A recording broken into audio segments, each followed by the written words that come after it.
జగన్మోహన్ రెడ్డి ఒక సైగ చేస్తేనే తెలుగుదేశం పార్టీని నామరూపాలు లేకుండా చేస్తాను ఆనాడు ప్రగల్భాలు పలికినటువంటి కొడాలని గతంలో గుడివాడలో క్యాసినో పెడితే తెలుగుదేశం పార్టీ నాయకులు నిజ నిర్ధారణకు వస్తే మీరు నా బొచ్చు కూడా ఇంటికి ఇమ్మొక్క కూడా పీకలేరు అని చిటికిన చూపించి మరి మాట్లాడినటువంటి కొడాలని ఈరోజు ఏ దద్దమ్మల లోకములు లాక్కున్నావుంటాయా సిగ్గుండాలని బతుకి ఇప్పటికైనా అర్థం చేసుకో. అధికారం లేకపోతే పోలీసులు లేకపోతే నీ కుక్క బతుకు.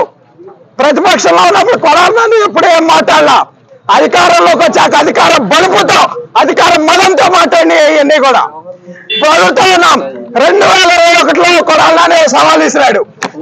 తెలుగుదేశం పార్టీ అధికారంలోకి వచ్చి చంద్రబాబు గారు ముఖ్యమంత్రి అయితే రాజకీయ సన్యాసం తీసుకుంటా అన్నాడు. ఈరోజు అడుగుతా ఉన్నాం కొడాలని రాజకీయ సన్యాసం తీసుకోవడానికి రెడీగా ఉన్నామని అడుగుతా ఉన్నాం. ఇంట్లో దాక్కున్నాడు, పిరిగి పొంత దాక్కున్నట్టు.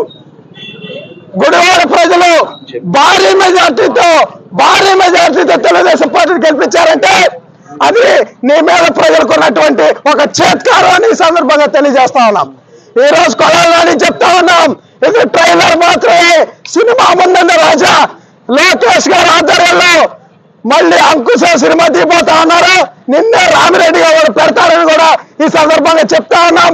కొడాలని జనాల్లో కనిపిస్తే ఇక అదే ఆఖరి రోజు కూడా అవుతుందని ప్రజలు భావిస్తా ఉన్నారని కూడా ఈ సందర్భంగా తెలియజేస్తా ఉన్నా. పీకుతా బొచ్చు పీకు రమ్మంటావు కదా, రాబోయేరా బొచ్చు పీకుతారా రండి అన్నావుగా. చంద్రబాబు స్థాయి కాదు, మా స్థాయి సరిపోతుంది, రాబోయేరా కొడాలని.